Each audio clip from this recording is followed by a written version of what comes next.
Not a dangerous situation for myself and for the woman. It was probably just extremely nerve-wracking and creepy.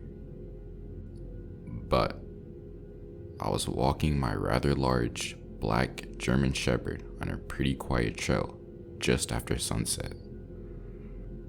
It was winter, so voices carry pretty far, and I started to hear a faint conversation about 200 yards away.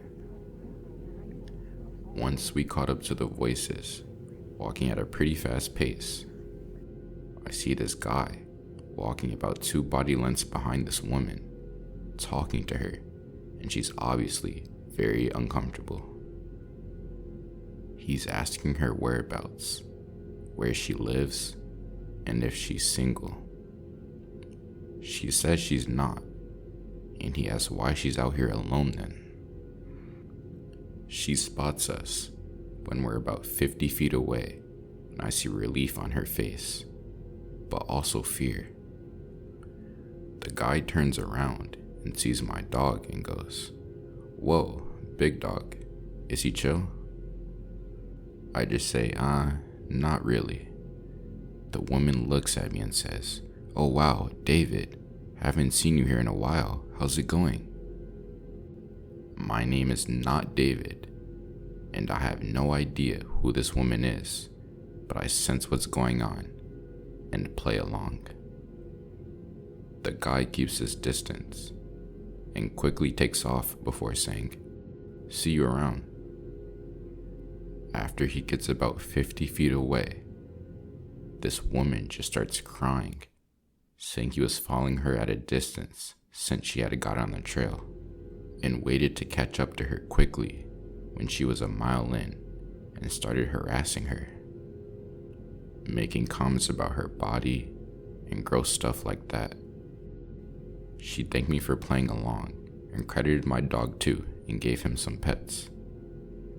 We both walked together to the trail exit and made sure she got to her car okay and went home. Ugh, just thinking about that makes me nauseous. I can't imagine being a woman and some weirdo starts harassing me like that with no one else around. Not sure if he was actually going to do anything to her, but I'd wager my odds were the same as a coin flip. Ladies, it sucks that this has to be said, and it is not your fault. But when you are alone, walking a trail at night, you need either pepper spray, a large dog, or preferably both.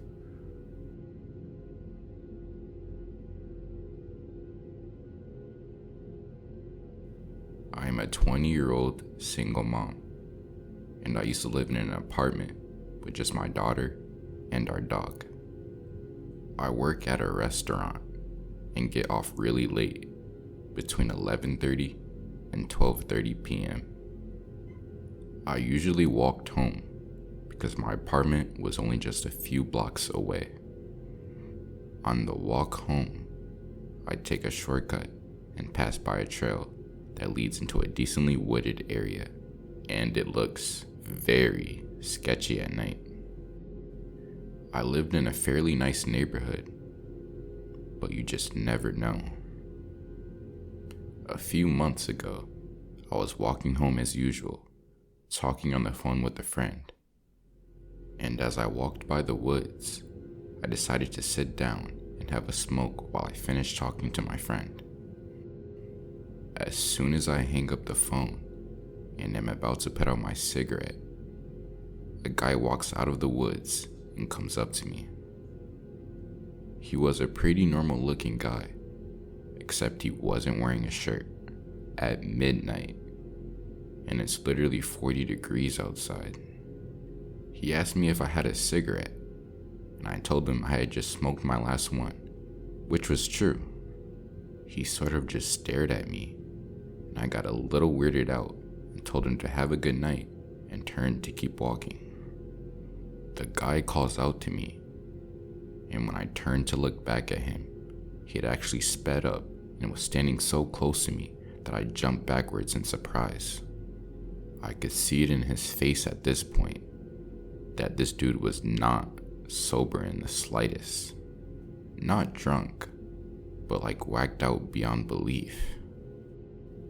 I said to him, "Can I help you with something?" And he replies, "Are you sure you don't have a cigarette?" And I see his eyes dart back and forth towards my purse. I started backing away and told him, yeah, I was sure. I took out my empty pack of cigarettes and showed him. He doesn't even look at them. He's still staring at me with his weirded, whacked out eyes and nods. I stood there for a second and then turned back around. I pulled my phone out immediately and called my brother, who was at my apartment babysitting my daughter, pretending to just be checking in. When I got to the end of the street, I looked back, and the guy was still standing in the exact spot. I asked my brother to stay on the phone with me because I was kind of freaked out, and he agreed.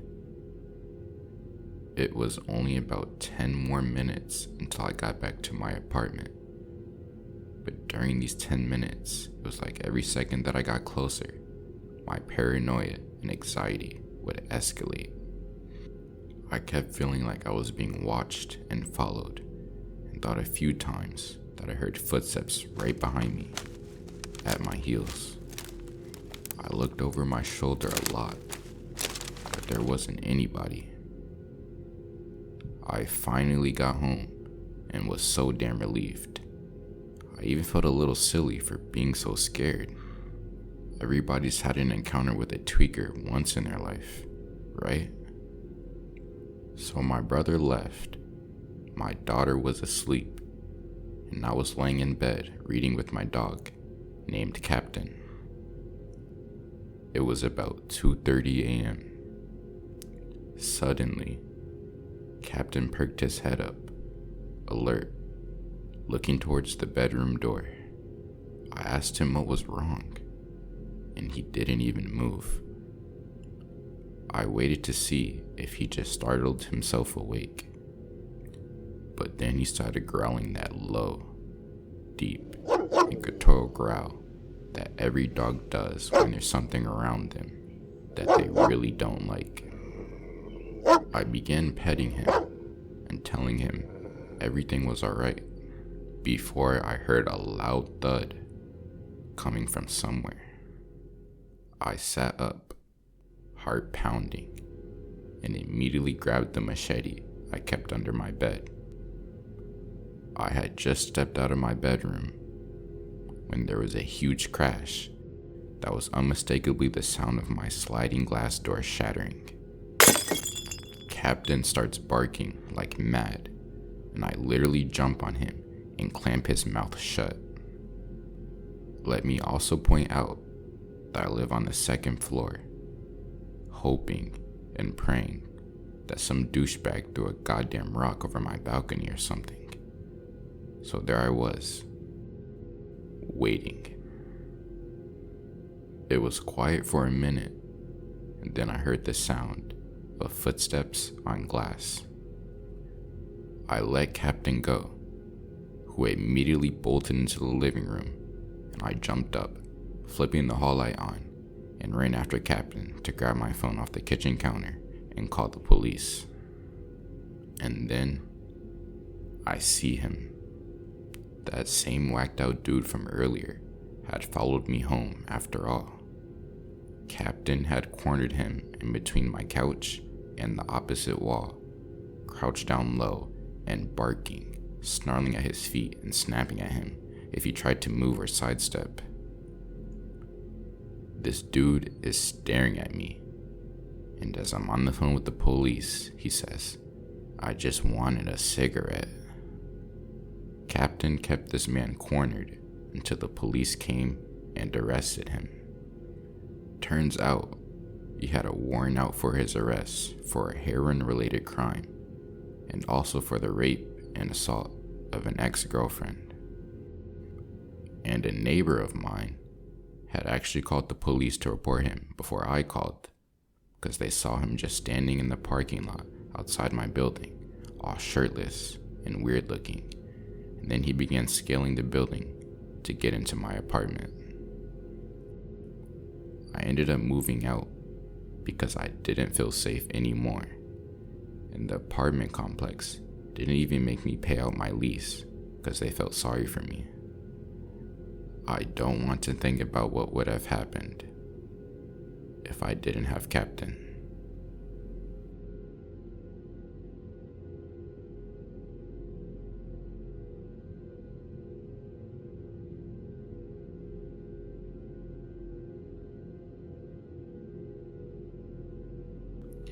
This happened before I had kids, so about 30 years ago.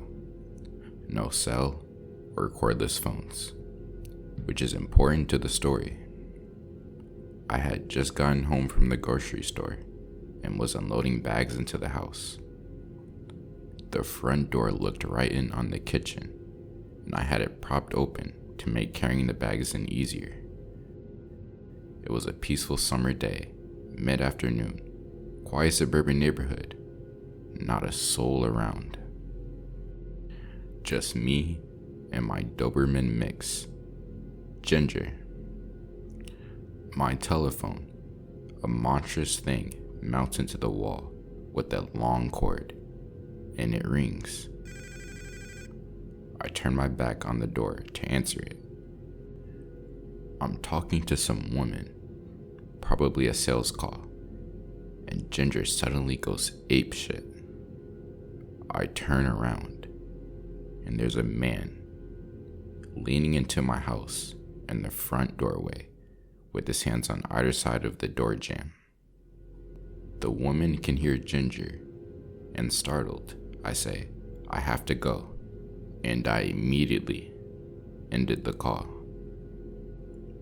By the time I turn back around from hanging up the phone, Ginger has chased the man to the end of the walkway and has him cornered, barking her head off. He wasn't very big, weary, and very tanned, and he was clearly intoxicated. He asked me for food, and flustered, I gave him something to get rid of him. I remember his eyes. They were very blue. As he looked at me, he slurred, "God bless you," and left. The whole thing lasted maybe 2 minutes. I was 26 years old, alone, and the only thing between me and that man was my dog. I don't know if he was simply hungry. I do know that he was halfway inside my house, and the only other exit was the garage door, right next to where he stood. My husband was mad when he called and found out soon afterward, and made me call the police. Ginger barked at the policeman too, and he laughingly said, "That's a good watchdog you have there." I don't think the man was ever found, likely because I waited too long to report the incident. Dobermans are very territorial, and while she was much nicer to strangers in public, she did not like people coming up to the house unless our body language told her they were okay. The other part I've never forgotten about is that the man appeared out of nowhere, and for a few moments had literally trapped me in my own house. I don't know what would have happened if Ginger hadn't been with me.